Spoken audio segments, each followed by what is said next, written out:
చాలామంది యవ్వన బిడ్డలు ఏమనుకుంటారంటే, నేను యవ్వన వయసులో ఉన్నా కదా, నా వయసును బట్టి నేను పవిత్రంగా బ్రతకలేకపోతున్నా, కొంచెం వృద్ధాప్యానికి వస్తే ఆటోమేటిక్గా పవిత్రంగా బ్రతుకుతానయ్యని యవ్వన కాలంలో శోధించబడేవాడు ఏమనుకుంటాడంటే, నాకు నడి వయసు వచ్చిన తర్వాత, వృద్ధాప్యం వచ్చిన తర్వాత నేను భక్తిగా బ్రతుకుతానని యవ్వనస్తుడు అంటాడు.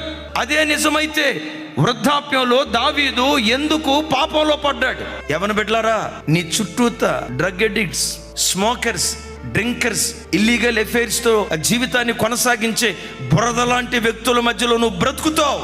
దేవుడు ఒక్కడు నీకు తోడుగా ఉంటే బురదలో తామర వృక్షం ఎదిగినట్లుగా, నీకు వివాహమైనా వివాహం కాకపోయినా, భార్య తోడున్నా లేకపోయినా, భర్త తోడున్నా లేకపోయినా, నడి వయసుకు వచ్చినా ఇంకా వివాహం కాక ఒంటరిగా నువ్వు మిగిలిపోయినా, ఏ వయసులో నీవున్నా, ఎక్కడ కాలు జారకుండా బురద లాంటి లోకంలో కూడా నిన్ను పవిత్రంగా పెంచే శక్తి మంచు లాంటి దేవుని మీద ఉంది.